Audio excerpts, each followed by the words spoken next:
و ثنا کبریائی بڑائی تقدس اللہ وحدہ لا شریک کے لائق و سوا ہے، جو ساری کائنات کا یکا و تنہا خالق مالک پروردگار ہے، جس کی نعمتیں رحمتیں برکتیں ہم پر اتنی زیادہ ہے جس کا ہم اتنا بھی شکر بجا رہا ہے کب۔ درود اور سلامتی نازل و آخری رسول محمد رسول اللہ صلی اللہ علیہ وسلم پر، ان کے آل پر، ان کے اصحاب پر۔ محترم حضرات اسلامی خواتین، اس موضوع کے تحت گفتگو ہوگی وہ کون سے اعمال ہیں جو نیکیوں کو برباد کرنے والے ہیں، وہ کون سے گناہ ہیں جو انسان کی نیکیوں کو اکارت کر دیتے ہیں، برباد کر دیتے ہیں۔ دین اسلام کا مطالعہ آپ کریں گے تو کئی ایسے اعمال آپ کو ملیں گے، نیک اعمال جو گناہوں کو مٹا دیتے ہیں، اور نیکیاں کرنے کی وجہ سے گناہ معاف ہوتے ہیں۔ جیسے کہ نبی کریم صلی اللہ علیہ وسلم نے مثال دے کر فرمایا، اگر تمہارے گھر کے سامنے نہر بہتی ہے، کوئی آدمی اس میں 5 مرتبہ نہاتا ہے تو کیا اس کے جسم پر کوئی گناہ کچیل باقی رہے گا؟ صحابہ نے کہا نہیں اللہ کے نبی۔ تو آپ صلی اللہ علیہ وسلم نے فرمایا بالکل یہی مثال ہے اس آدمی کی، اس مسلمان کی جو 5 وقتہ نمازوں کی پابندی کرتا ہے، گناہوں سے بالکل پاک و صاف ہو جاتا ہے۔ ابو ذر رضی اللہ عنہ کے ساتھ اللہ کے نبی جا رہے ہیں، پتجھڑ کا موسم ہے، اللہ کے نبی نے درخت کو ہلایا، پتے جھڑے تو اللہ کے نبی نے فرمایا ابو ذر دیکھ رہے ہو کس طرح اس کے پتے جھڑ رہے ہیں، ایک مسلمان نمازوں کی پابندی کرتا ہے تو اسی طرح اس کے گناہ جو جھڑ جاتے ہیں۔ نبی کریم صلی اللہ علیہ وسلم نے فرمایا من توضأ فأحسن الوضوء خرجت خطاياه من جسده حتى تخرج من تحت اظفاره۔ جو کوئی مسلمان وضو کرتا ہے، اچھی طرح وضو بناتا ہے، اس کے گناہ جھڑ جاتے ہیں، یہاں تک کہ ناخنوں کے گناہ بھی جھڑ جاتے ہیں۔ تو معلوم یہ ہوا کئی ایسی نیکیاں ہیں جس کی وجہ سے ہمارے گناہ معاف ہوتے ہیں۔ اسی طرح کئی ایسے گناہ ہیں، کئی ایسے جرائم ہیں، کئی ایسے جو ہے اللہ کی نافرمانی کے کام ہیں جس کی وجہ سے ہماری نیکیاں برباد ہوتی ہیں، نیکیاں اکارت ہو جاتی ہیں۔ اللہ تبارک و تعالیٰ کے پاس ان نیکیوں کی کوئی حقیقت نہیں ہوتی، اللہ تعالیٰ ان نیکیوں کو قبول نہیں فرماتے۔ تو ایک مسلمان کے لیے لازم ہے، یہ ضروری ہے، دیکھے تلاش کرے وہ کون سے گناہ ہیں جو ہماری نیکیوں کو لے ڈوبتے ہیں، جس کی وجہ سے ہماری ساری نیکیاں جو ہے اکارت ہو جائیں گی، برباد ہو جائیں گی۔ اللہ کے پاس ان نیکیوں کی کوئی حقیقت نہیں ہوگی، یہ جاننا ایک مسلمان کے لیے ضروری ہے۔ اور ہم یہ بھی جانتے ہیں نیکی کرنا کوئی آسان نہیں ہے۔ اللہ تبارک و تعالیٰ نے خود فرمایا وَاسْتَعِينُوا بِالصَّبْرِ وَالصَّلَاةِ، اللہ کی مدد طلب کرو، مدد حاصل کرو نماز اور صبر کے ذریعے، بالصبر، صبر اور نماز کے ذریعے۔ آگے اللہ نے فرمایا وَإِنَّهَا لَكَبِيرَةٌ، یہ بڑا شاق ہے، آسان نہیں ہے۔ ہاں جن کے اندر خشوع و خضوع ہے، اللہ کا ڈر ہے، اللہ کا تقویٰ ہے، آسانی کے ساتھ وہ لوگ کر لیں گے۔ جمعہ کے دن جو مسجدیں بنتی ہے، آپ فجر کی نماز کا جائزہ لیجئے، معلوم ہو جائے گا کہ عمل کرنا کتنا آسان ہے یا کتنا مشکل ہے۔ تو آسان نہیں ہے نیکی کرنا، آدمی محنت کی کمائی کما رہا ہے، اللہ کے راستے میں اس کو خرچ کر رہا ہے، آسان نہیں۔ ہر ایک انسان کے اندر یہ صفت نہیں ہوتی کہ وہ زکوٰۃ نکالے۔ کئی لوگ، اکثریت مسلمانوں میں ایسی ہے جو زکوٰۃ نہیں نکالتے، اس لیے کہ آسان نہیں۔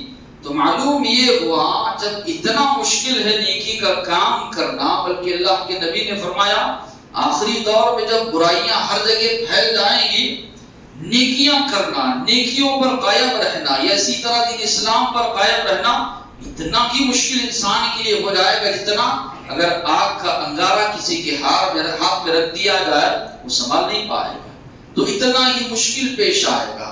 تو معلوم یہ ہوا کہ مسلمان جب محنت کر رہا ہے، مشقت اٹھا رہا ہے نیکیاں کرنے کے لیے. اللہ تبارک و تعالیٰ نے جب جنت کو بنایا جبرائیل علیہ السلام سے کہا جاؤ دیکھ کر آؤ. دیکھ کر آئے تو کہنے لگے اللہ ہر ایک انسان جب اس کو دیکھ لے گا تو اسی میں داخل ہونے کی کوشش کرے گا. پھر اس کو ڈھانپ دیا گیا بالمکارہ، ایسی چیزوں سے جو طبیعت پر ناگوار ہے، نہ کوئی گوار گزرنے والی، مشقت اٹھانا. اس کے بعد کہا گیا جبرائیل علیہ السلام سے جا کر دیکھ کر آؤ. کہنے لگے اللہ اتنی چیزوں سے اس کو ڈھانپ دیا گیا، ایسے معلوم ہوتا ہے کوئی اس میں داخل جو ہے نہیں ہوگا. تو معلوم یہ ہوا جب ایک مسلمان محنت کر رہا ہے، رات دن لگا ہوا ہے کہ اللہ کی فرما برداری میں کروں، نیک اعمال کروں، ایسے اعمال کا توشہ آگے بھیجو جو قیامت کے دن، آخرت کے دن مجھے کام آنے والے ہیں، تو یہ لازم ہے، یہ ضروری ہے ایسے گناہوں سے وہ بچے جو گناہ اس کی نیکیوں کو برباد کرنے والے ہیں، جو گناہ اس کی نیکیوں کو تباہ کرنے والے ہیں. سب سے پہلا گناہ جو ہم کو ملتا ہے اس سلسلے میں وہ ہے اللہ تبارک و تعالیٰ کی عبادت میں کسی کو شریک ٹھہرانا. الاشراک باللہ بہت زیادہ مذمت اس کی کتاب و سنت میں بیان کی گئی ہے. سب سے زیادہ ناپسندیدہ عمل اللہ کے نزدیک. مثال کے طور پر اگر مثال دی جائے، انسان باپ کو چھوڑ کر کسی اور کو کہے تو یہ تو انسان کا معاملہ ہے، برداشت کے باہر. جو خالق کائنات ہے، مالک ارض و سما ہے، جس نے انسانوں کو پیدا کیا، اس کائنات کو بسایا، روزی رزق ان کو مہیا کی، ہر قسم کی چیزیں ان کی آسان کے لیے آسانی کے ساتھ انسان زندگی گزار سکے. زمین کو ان کے لیے بچھونا بنایا، آسمان سے بارش نازل ہونے کا ذریعہ بنایا، رات اور دن موسموں کی تبدیلی، ساری چیزیں دینے کے باوجود انسان کھا اللہ کر رہا ہے، رزق عبادت کسی اور کی کر رہا ہے، تو یہ ناقابل برداشت ہے. بہت بڑا گناہ ہے، اللہ کے نزدیک ناقابل معافی جرم قرار دیا گیا. اللہ تبارک و تعالیٰ نے فرمایا ان اللہ لا یغفر ان یشرک بہ. اللہ کبھی اس گناہ کو معاف نہیں کرتا کہ اس کے ساتھ کسی کو شریک ٹھہرایا جائے. وَيَغْفِرُ مَا دُونَ ذَلِكَ لِمَن يَشَاءُ. اللہ کے اس کے علاوہ جو بھی گناہ ہے اللہ اس کو معاف کر سکتا ہے.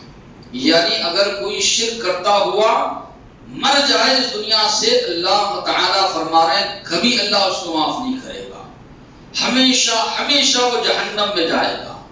دیگر گناہ تھے اللہ معاف کر سکتا ہے، لیکن شرک ایک ایسا گناہ ہے اللہ کبھی معاف نہیں کرے گا، الا یہ کہ مرنے سے پہلے اس کو توفیق ملی، شرک سے اس نے توبہ کر لیا، اللہ تبارک و تعالی اس کے گناہوں کو بخش دیں گے، اس کے شرک کو معاف کر دیں گے اگر اس نے توبہ کر لیا اور دوبارہ توحید پر ایک اللہ کی عبادت بندگی میں لگ گیا. نہیں شرک کرتا ہوا مر گیا، اللہ نے صاف طور پر فرمایا اللہ تعالی اس کو معاف نہیں کرے گا. انبیاء کی حفاظت اللہ تعالی بچپن سے کرتے ہیں. اللہ کے نبی جس ماحول میں پیدا ہوئے وہاں کا ماحول کا آپ جائزہ لیجیے. کعبۃ اللہ جس کو بنایا گیا تھا کہ لوگ اللہ کی عبادت کریں، 360 بت رکھ کر بت خانہ لوگوں نے اس کو بنا دیا. عبادت بندگی بتوں کی وہ لوگ کرتے تھے. اللہ کے نبی ویسے ماحول میں پیدا ہوئے، لیکن آپ اللہ کے نبی کی سیرت پڑھ جائیے، کبھی اللہ کے نبی نے شرک نہیں کیا. بچپن سے کسی بھی بت کے سامنے اللہ کے نبی نے سجدہ نہیں کیا. معاشرے میں جتنی بھی برائیاں تھی سب سے اللہ نے آپ کو محفوظ رکھا. شراب بہت زیادہ وہ لوگ پیتے تھے، ناچ گانا ان لوگوں کے درمیان عام تھا، لیکن اللہ کے نبی کی بچپن سے حفاظت کی گئی. اللہ کے نبی کو خطاب کرتے ہوئے اللہ نے فرمایا وَلَقَدْ أُوحِيَ إِلَيْكَ وَإِلَى الَّذِينَ مِن قَبْلِكَ. آپ آپ کی طرف اور آپ سے پہلے جتنے بھی انبیاء گزرے ہیں ان کی جانب اللہ نے اس بات کی وحی کی ہے لئن اشرکت، کہ اگر آپ شرک کریں گے لَيَحْبَطَنَّ عَمَلُكَ، آپ کی سارے کے سارے اعمال برباد ہو جائیں گے، وَلَتَكُونَنَّ مِنَ الْخَاسِرِينَ، نقصان اٹھانے والوں میں سے آپ ہو جائیں گے۔ اللہ کے نبی سے شرک ناممکن ہے، محال ہے۔ کیوں؟ اللہ تعالیٰ خود بچپن سے حفاظت کرتے، لیکن خطاب جو انداز جو اللہ نے اپنایا کہ اللہ نے کہا اگر آپ بھی شرک کرتے سارے اعمال اکارت ہو جاتے، امت کو مخاطب کرنا ہے۔ کوئی بھی اگر شرک کرتا ہے سارے اعمال اس کے برباد ہو جائیں گے، سارے اعمال اس کے اکارت ہو جائیں گے۔ سورہ زمر میں 18 انبیاء کا قریباً اللہ نے تذکرہ کیا، کہا لو اشرکو، اگر انبیاء سے شرک سرزد ہو جاتا تو لحبط عنہم، ان کے سارے اعمال برباد ہو جاتے، ضائع ہو جاتے۔ پہلے میں نے اپنا ہم کا عقیدہ بیان کیا کہ ہمارا عقیدہ یہ ہے انبیاء سے شرک نہیں ہو سکتا، لیکن یہاں پر اللہ نے خطاب فرما کر یہ بتانا مقصود ہے شرک اتنا بدترین گناہ ہے، کسی سے بھی اگر یہ سرزد ہو جائے اللہ اس کی ساری نیکیوں کو برباد کر دیں گے، ساری نیکیاں اس کی ضائع ہو جائیں گی۔ تو معلوم یہ ہوا شرک کا اگر تھوڑا بھی شائبہ ہو جائے، ملاوٹ ہو جائے، ہماری ساری نیکیاں اللہ کے پاس تباہ ہو جائیں گی، برباد ہو جائیں گی۔ لوگ یہ سمجھتے ہیں کہ غیر اللہ کے سامنے سجدہ کرنا ہی شرک۔ آج کئی ایسے مسلمان آپ کو ملیں گے، نمازوں کی پابندی بھی وہ لوگ کرتے ہیں، صدقہ و خیرات بھی وہ لوگ کرتے ہیں، رمضان کے روزے بھی وہ لوگ رکھتے ہیں، قربانی کی عید آتی ہے تو اللہ کے لیے قربانی بھی کرتے ہیں، مگر جب ان کی زندگیوں کو آپ دیکھیں گے مزاروں پر جانا، وہاں پر سجدہ کرنا، دعائیں مانگنا، منتیں مانگنا، مرادیں مانگنا، ان کے نام پر جانور ذبح کرنا، یہ سمجھنا کہ یہ ہماری مصیبتوں پریشانیوں کو دور کرنے والے، ہماری دعاؤں کو سننے والے، یہ عقیدہ غیر اللہ کے بارے میں رکھا گیا ہے۔ کفار و مشرکین کا اگر عقیدہ دیکھیں گے اسلام آنے سے پہلے بالکل یہی عقیدہ۔ قرآن کے الفاظ ہیں، اگر آپ ان سے سوال کریں کہ یہ لوگ اللہ کے علاوہ بتوں کی عبادت کیوں کرتے ہیں، یہ لوگ جواب دیتے ما نعبدهم الا ليقربونا الى الله زلفى، اس لیے ہم عبادت کرتے ہیں کہ یہ ہم کو اللہ کے قریب لے جانے والے ہیں، اللہ کے نزدیک پہنچانے والے۔ تو آج مسلمانوں کا یہی عقیدہ ہے کہ فلاں ہم کو اللہ کے قریب لے جانے والا ہے، فلاں ہماری جو ہے سفارش کرنے والا ہے۔ تو بڑا افسوس ہوتا ہے جب رشتہ داروں میں دیکھتے ہیں کہ والدین جو ہے شرک کر رہے ہیں، بھائی بہن شرک میں مبتلا ہے، رشتہ دار شرک میں مبتلا ہے۔ صاف طور پر قرآن کہہ رہا ہے لئن اشرکت لیحبطن عملک، کہ اگر آپ شرک سرزد ہو جاتا سارے کے سارے اعمال ضائع ہو جاتے، اکارت ہو جاتے، کوئی بدلہ اللہ کے پاس ملنے والا نہیں ہے۔ تو آج مسلمانوں کی اکثریت آپ کو اس میں ملوث نظر آئے گی، اللہ کے علاوہ دوسروں سے دعائیں مانگنا، منتیں مرادیں مانگنا، نفع و نقصان کا مالک صرف اور صرف اللہ ہے۔ دھاگا باندھ لیے، سمجھ لیے کہ بھئی یہ دھاگا ہم کو نفع پہنچانے والا ہے۔ بچے کو کالا ٹیکا لگا، یہ سمجھ لیے کہ بچہ جو ہے نظر بد سے بچ جائے گا۔ تو بہت زیادہ شرکیہ کام جو ہے آج مسلمانوں میں آ چکے ہیں۔ تو یہ آگاہ کروانا یہ ہماری ذمہ داری ہے۔ رشتہ دار ہے، برا مانتے ہیں، ماننے دیجیے، بعد میں جب بات سمجھ میں آئے گی زندگی بھر آپ احسان مند رہیں گے۔ آج ہم برائیوں میں شریک ہوتے ہیں رشتہ داروں کے ساتھ کہ سامنے والا کہیں ناراض نہ ہو جائے، رسم و رواج کر رہا ہے، دعوت دیتا ہے، یہ سوچتے نہیں جاؤں گا تو وہ ناراض ہوگا، گناہ کرتے ہوئے نہیں ڈرتے کہ بھئی وہ ناراض ہوگا۔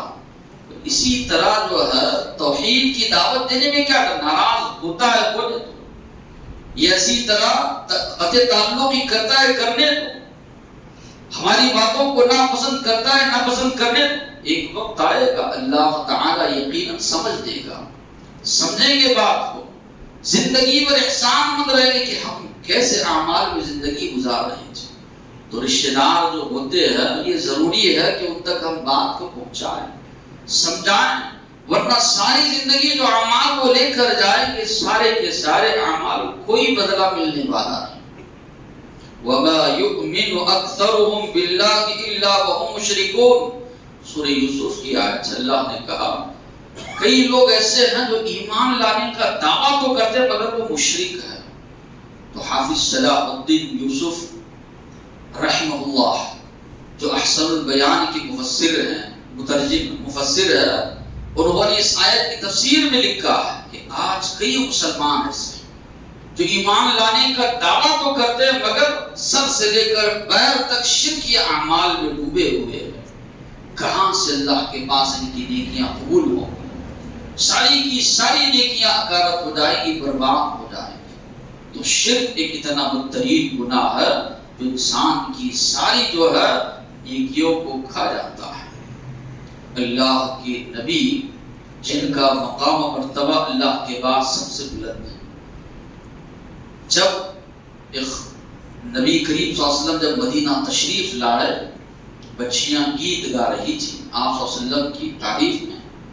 ایک بچی نے کہا فینا نبی یعلم ما فی غد. ہمارے درمیان ایسے نبی ہے جو کل کیا ہونے والا ہے وہ جانتے. اللہ کے نبی نے روک دیا، کہا یہ تو صرف اللہ جانتا ہے. تو معلوم یہ ہوا اللہ کے نبی کو بھی جب شریک نہیں ٹھہرا سکتے تو فلاں فلاں کے بارے میں لوگوں نے جو بنائی مزارے وغیرہ یہ مرادیں ایسی طرح چیزیں پوری کرتے ہیں تو لوگ وہاں پر جا رہے ہیں. تو ضرورت ہے خاص کر کے رشتہ دار ہو، دوست احباب ہو، کل دن قیامت یہ سوال کریں. حجت ہم کو پوری کرنا، ماننا نہیں ماننا اس کا معاملہ ہے، لیکن ہم کو تو حجت پوری کرنی ہے، ورنہ کل یہی رشتہ دار اللہ کے پاس کہیں گے اللہ یہ توحید پرستہ جانتا تھا شرک کیا ہے. کھانے پینے کے معاملے میں دیگر معاملات میں سب خوشی کے ساتھ شریک ہوتا تھا، لیکن کبھی توحید کی دعوت اس نے نہیں دی، کبھی ہم کو نہیں سمجھایا، کبھی ہم کو نہیں بتایا. تو ضرورت ہے اس بات کی کہ اللہ تبارک و تعالیٰ نے آپ کو اگر توحید عطا کی ہے، شرک اور توحید کا فرق اللہ نے آپ کو دیا ہے، تو آپ دوسروں تک اس کو سمجھائیے، دوسروں تک بتائیے. صحابہ کرام اللہ کے نبی کے ہاتھ پر بیعت کرتے تھے. نقول الحق، اے اللہ کے نبی حق بات کہیں گے. کوئی ملامت کرتا ہے، کوئی برا بھلا کہتا ہے، کسی کی ملامت کرنے والے کی ملامت کی پرواہ ہم نہیں کریں گے. اور واقعی بھی کیا بھی اللہ کے نبی کو بھی کیا کیا باتیں نہیں کی گئی، سب برداشت کر گئے، سب جھیل گئے، لیکن جو دعوت توحید پہنچانا تھا برابر اللہ کے نبی نے پہنچایا. آپ سے بڑھ کر مقام کسی کا نہیں ہو سکتا. کاہن کہا گیا، جادوگر کہا گیا، مجنون کہا گیا، جتنی باتیں بھی کہ اللہ کے نبی برداشت کر گئے، لیکن برابر جو ہے کہتے رہے قولوا لا الہ الا اللہ تفلحون، کہو اللہ کے سوا کوئی معبود نہیں، کامیاب ہو جاؤ گے. تملک العرب والعجم، عرب اور عجم کے مالک بن جاؤ گے اگر اس کلمہ توحید کا اقرار تم لوگ کرو گے. دوسرا جو عمل ہے جادوگروں، کاہنوں یا اسی طرح پامسٹ وغیرہ جو کہتے ہیں، کہا جاتا ہے ان لوگوں کے پاس جانا. تو کئی لوگ بورڈ وغیرہ بھی لگاتے ہیں ہر قسم کی مصیبت پریشانی کا حل، جو چاہے پوچھ لو بتا دیں گے. یہ اسی طرح کوئی بھی پریشانی مصیبت ہے دور ہو جائے گی. آگے مستقبل میں تمہاری زندگی میں کیا ہونے والا ہے وہ چیز بھی جو ہے بتا دی جائے گی. اب کئی پریشان حال مصیبت زدہ ان لوگوں کے پاس چلے جاتے ہیں. جو کوئی بھی ایسے لوگوں کے پاس جاتا ہے پہلا بنیادی عقیدہ یہ جان لے ہماری زندگی میں کل کیا ہونے والا ہے سوائے اللہ کے اور کوئی نہیں جانتا. جب اللہ کے نبی کے بارے میں جب یہ کہا ان بچیوں نے ہمارے درمیان ایسے نبی ہیں جو کل کیا ہوتا ہے جانتے ہیں، اللہ کے نبی نے روک دیا. مجھے اللہ کے ساتھ شریک ٹھہرا رہے ہو، اللہ کے برابر قرار دے رہے ہو، اللہ کے نبی نے روک دیا. ایسی کئی مثالیں اللہ کے نبی کی زندگی میں 70 صحابہ کو لے جا کر شہید کیا گیا. اللہ کے نبی کو معلوم ہوتا تو تھوڑی ان صحابہ کو اللہ کے نبی بھیجتے. تو معلوم یہ ہوا جو کوئی اس طرح دعویٰ کرنے والا ہے وہ جھوٹا ہے، مکار ہے، دھوکے باز ہے، لوگوں کا مال لوٹنے والا ہے. کئی لوگ ڈر جاتے ہیں ایسے لوگوں سے، ایسے لوگوں کے خلاف بولنے سے. گھر میں کے برتن ناشنا شروع کریں گے، اس طرح حال کر کے چھوڑ دیں گے، یا اسی طرح پریشان کر کے چھوڑ دیں گے. ایسے ایسے دعوے ان لوگوں کے ہوتے ہیں. تو کئی لوگ ان کے پاس جاتے بھی ہیں، قسمت کا حال معلوم بھی کرتے ہیں، کل کیا ہونے والا ہے جاننے کی کوشش کرتے ہیں. اور کئی تو ایسے روڈ پر بیٹھنے والے، ان کی قسمت ان کو معلوم نہیں، دوسروں کی قسمت وہ بتا رہا ہے. اور اکثر دیکھیے چہرے پہ رونق نہیں ہوگی، اس لیے کہ کبھی توفیق ملتے نہیں کہ نماز کو آئے. جتنے بھی بابا وغیرہ بیٹھے ہوئے ہوتے ہیں لمبے لمبے بال چھوڑ کر، کبھی کسی مسجد میں وہ نماز پڑھتے ہوئے آپ کو نظر نہیں آئیں گے، یا کبھی کہیں جو ہے دیگر عبادات میں وہ نظر نہیں آئیں گے. اسی سے معلوم ہوتا ہے کہ وہ جھوٹا ہے، مکار ہے. جب دین کا وہ پابند نہیں ہے، شریعت کا وہ پابند نہیں ہے، تو کسی کا کیا وہ بھلا کر سکتا ہے. تو ایسے لوگوں کے پاس اگر کوئی جاتا ہے، سوال کرتا ہے، اللہ کے نبی نے فرمایا 40 دن کی نماز اس کی ضائع ہوگی. حدیث کے جو الفاظ ہیں، من اتا عرافا فسألہ، جو کوئی عراف کاہن کے پاس آتا ہے، اس سے سوال کرتا ہے، لم تقبل له صلاة 40 لیلہ، 40 دن کی نماز اللہ کے نبی نے فرمایا اس کی قبول نہیں ہوگی اگر کوئی جا کر سوال کرتا ہے. کوئی سوال کرتا ہے، سامنے والا جو کہتا ہے اس کو مان بھی لیتا ہے. اللہ کے نبی نے فرمایا وہ محمد صلی اللہ علیہ وسلم کی لائی ہوئی شریعت کا انکار کرنے والا ہے، مانا دوبارہ اس کو کلمہ پڑھنا ہوگا. اللہ کے نبی نے فرمایا من اتا عرافا، جو کوئی عراف کے پاس آتا ہے، او کاہنن، کاہن کے پاس آتا ہے، فصدقہ بما یقول، جو بھی وہ بات کہہ رہا ہے اس کی تصدیق کرتا ہے، فقد کفر بما نزل علی محمد، اس شریعت کا وہ انکار کرنے والا ہے جو شریعت محمد صلی اللہ علیہ وسلم پر نازل کی گئی ہے.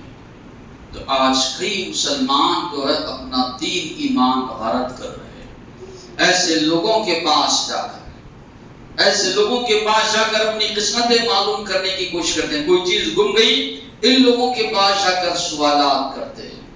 تو ایسے کرنے والوں کی نماز بھی ضائع، ان کی تصدیق کر رہے ہیں تو ایمان بھی ایسے مسلمان کا برباد ہو جائے گا. تو دوسرا عمل یہ بتایا گیا، نہ کسی جادوگر کے پاس مسلمان جائے، نہ کسی کاہن کے پاس جائے، نہ ہی اس قسم کے جتنے بھی لوگ ہیں ان کے پاس ایک مسلمان جو ہے نہ جائے. منع کیا گیا شریعت میں، اس لیے کہ یہ سوائے مکاری کے، دھوکے کے اور کچھ جو ہے انسانوں کو نہیں دیتے. تیسری جو چیز ہے بدعات ہے. بدعات اور خرافات. بدعات کے معنی یہ ہے دین میں کوئی نئی چیز ایجاد کرنا، ثواب کی نیت سے اور اس پر عمل کرنا. ہمارا ایمان، ہمارا عقیدہ یہ ہے دین اللہ کے نبی کی زندگی میں مکمل ہو چکا. اس لیے کہ اللہ نے فرمایا الیوم اکملت لکم دینکم، آج میں نے تمہارے لیے دین کو مکمل کر دیا. دین اللہ کے نبی کی زندگی میں مکمل ہوا. اب کوئی نئی چیز ایجاد کرنے کی ضرورت نہیں ہے، بلکہ اللہ کے نبی نے جو باتیں بتائی ہے اسی پر عمل کرنا ضروری ہے. 3 صحابہ کا وہ مشہور واقعہ جو اللہ کے نبی کو گھر تشریف لائے، اللہ کے نبی کی عبادتوں کا حال دریافت کیا. جب ان کو بتایا گیا تو تینوں نے یہ سمجھا کہ اللہ کے نبی کی اگلی پچھلی غلطیاں معاف ہو چکی ہے، ہم لوگ اور زیادہ عمل کریں گے. تینوں آدمی وہاں پر کھڑے کھڑے قسم کھا کر جاتے ہیں، میں جو ہمیشہ رات بھر عبادت کروں گا، دوسرا ہمیشہ روزے رکھوں گا، تیسرا میں جو ہے نکاح نہیں کروں گا، ہمیشہ اللہ کی عبادت اور بندگی میں لگا رہوں گا. اللہ کے نبی جب تشریف لائے، آپ صلی اللہ علیہ وسلم آئے تو آپ کو بتایا گیا کہ 3 صحابہ آئے. آپ کے بارے میں سوال کیا، بتایا گیا تو یہ باتیں کہہ کر یہاں سے جو ہے وہ چلے گئے۔ تو نبی کریم صلی اللہ علیہ وسلم فوراً ان کے پاس آتے ہیں، کہتے ہیں انتم الذین قلتم کذا و کذا، کیا تم ہی لوگ ہو جنہوں نے ایسی ایسی باتیں کی ہیں؟ تینوں صحابہ کہتے ہیں ہاں۔ اللہ کے نبی فرماتے انی لاخشاکم للہ واتقاکم، تم میں سب سے زیادہ اللہ سے ڈرنے والا میں ہوں۔ میں نے نکاح بھی کیا ہے، میں رات میں سوتا بھی ہوں، اللہ کی عبادت بھی کرتا ہوں، روزے بھی رکھتا ہوں، نہیں بھی رکھتا ہوں۔ فمن رغب عن سنتی، جو میری سنت سے آراز کرے گا اس سے نہیں ہے۔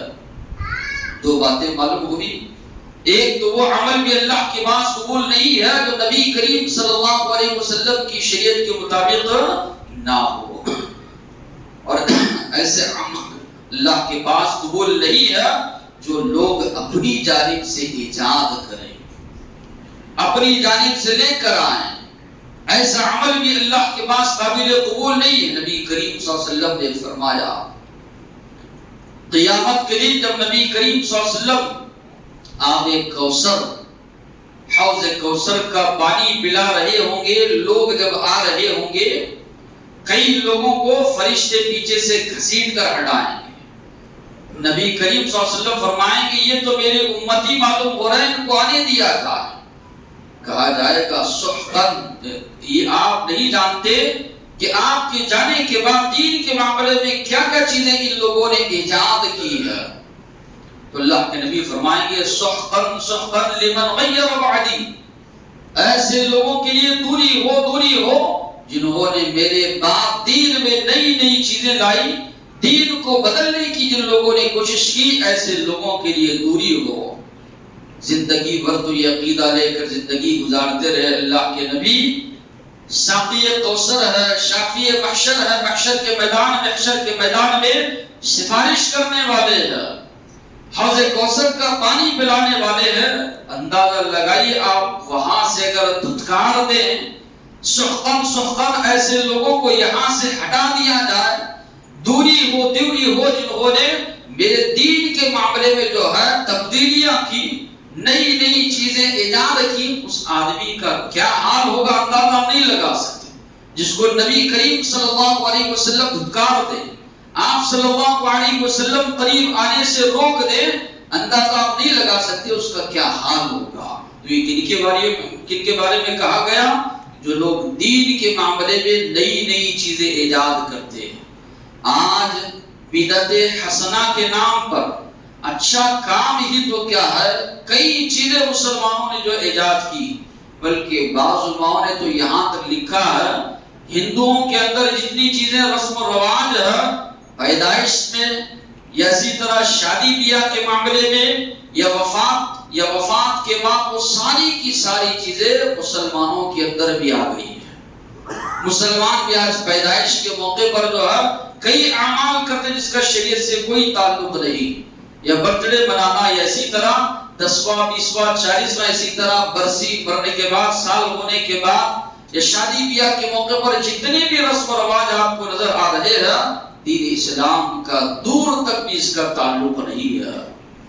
اللہ کے نبی نے فرمایا جو بدعتی ہے اس کی دعا بھی اللہ قبول نہیں فرماتے، یہاں تک کہ اپنی بدعت سے وہ توبہ کر لے، بدعت کو چھوڑ دے۔ بدعت ایجاد کرنے والا دوسرے معنی میں اللہ کے نبی پر الزام لگانے والا ہے۔ اللہ کے نبی کو چاہیے تھا، یہ بہترین بات تھی، بتانی تھی، آپ نہیں بتا کر گئے۔ تو نئی نئی چیزیں آج دین میں ایجاد کر رہا ہوں۔ یہ کہتے ہیں کہ نماز پڑھنا کیا غلط ہے؟ معراج کے موقع پر جو اتنی نمازیں ایجاد کر دی، صلاۃ غوثیہ کو ایجاد کر دی، کئی چیزیں جو ہے نئی نئی چیزیں لا کر جو ہے درود و سلامتی میں بہت زیادہ مبالغہ، اپنی جانب سے درود و سلامتی بنا لیے۔ سوال یہ کرتے ہیں کہ درود پڑھنا کیا گناہ کا کام ہے؟ نہیں، اس انداز سے آپ کیجئے، وہ عمل کیجئے جو اللہ کے نبی نے کیا ہے۔ اللہ کے نبی کے صحابہ پر قربان جائیے، تھوڑی بھی چیز اللہ کے نبی کے خلاف وہ برداشت نہیں کرتے۔ اس لیے اللہ تبارک و تعالیٰ نے صحابہ کو ہمارے لیے معیار بنایا کہ ایمان لاؤ ویسے جیسے صحابہ لائے تو تم لوگ ہدایت یافتہ ہو. کیوں؟ صحابہ تھوڑا بھی 1 انچ کے برابر بھی اللہ کے نبی کی شریعت کے معاملے میں مخالفت برداشت نہیں کر سکتے تھے. آج ہر ایک مسلمان کا یہی معاملہ ہونا چاہیے. نت نئے عجیب قسم کی دلائل دے کر کہ اللہ کے نبی کے زمانے میں سے شاندار مسجدیں ہوتی تھی, کپڑے تھوڑی ایسے سلا کر لوگ پہنتے تھے, گاڑیاں استعمال کرتے تھے, دنیاوی چیزیں لا کر جو ہے دین کے معاملے میں اس کو جو ہے دلیل بنائیں گے, اور دین کے معاملے میں نئی نئی چیزیں جو ہے بہت زیادہ بے شمار لوگوں نے ایجاد کی. بدعتیں ایجاد کرنے والے, بدعات پر عمل کرنے والے, کوئی عمل ان کا اللہ کے پاس قبول نہیں ہوگا یہاں تک کہ بدعات سے توبہ کر لیں, بدعات کو چھوڑ دیں. اور یقین مانیے جو انسان دین میں بدعات ایجاد کرتا ہے, اس کے ایجاد کرنے کے بعد جتنے لوگ عمل پیرا ہوں گے سب کا گناہ بھی اس پر لاد دیا جائے گا. اور ماں باپ بھی اپنے بارے میں سوچے ہیں, یہ رسم و رواج, یہ چیزیں جو آج ہم کر رہے ہیں, ہمارے جانے کے بعد ہمارے بچے بھی کریں گے تو کیا اس کا گناہ والدین کو نہیں ملے گا؟ آج کئی لوگ معاشرے کی جو ہے چکر میں اسی طرح معاشرے کے رشتہ دار ناراض ہو جائیں گے, رسم و رواج کر رہے ہیں. تو یہ اگر اولاد جو نسلیں ہیں اگر یہی تربیت دے کر جائیں گے تو بعد میں آنے والی نسلیں بھی کہیں تو وہی کام کریں گے, تو یقیناً ماں باپ کو بھی جو ہے برابر ان بدعات خرافات کا جب تک وہ سلسلہ ان کے خاندان میں چلتا رہے گا برابر اس گناہوں میں وہ لوگ بھی شریک رہیں گے. اور بھی کچھ گناہ ہیں جس کی وجہ سے انسان کے اعمال نیکیاں اکارت ہو جاتی ہے, برباد ہو جاتی ہے. ایک مسلمان کے لیے لازم ضروری ہے کہ ان گناہوں کو جانے اور ابھی سے عزم ارادہ کر لے کہ ہم اس کو چھوڑیں گے اور دوسروں تک بھی جو ہے پہنچانے کی کوشش کریں گے. ایسے نہیں کہ سن لیے اور بعد میں جو ہے سننے کی حد تک بات رہ گئی, عمل کے معاملے میں کچھ بھی نہیں. تو آج کئی سلفی حضرات بھی ہیں جو بدعات خرافات اسی طرح رسم و رواج میں ملوث ہیں. نہیں ہونا چاہیے. اللہ تبارک و تعالیٰ کے پاس پوچھ ہوگی بعد میں اگر ہماری نسلیں بھی اس میں ملوث ہوئی ہماری وجہ سے, یہ سمجھتے ہیں کہ چھوٹی موٹی بات سے چل جائے. نہیں, اس طرح شریعت کا جہاں پر معاملہ ہے ایک مسلمان ہمیشہ یہ ہونا چاہیے اللہ کی بات, اللہ کے نبی کی بات, شریعت کی بات ہے ٹھیک ہے, ورنہ کسی اور کی بات ہے انسان جو اس پر عمل پیدا ہو نہ ہی جو ہے اس کو اپنے خاندان میں پکڑے دے. اللہ سے دعا ہے بات سمجھنے عمل کرنے کی توفیق عطا فرمائے. واخر دعوانا الحمدللہ.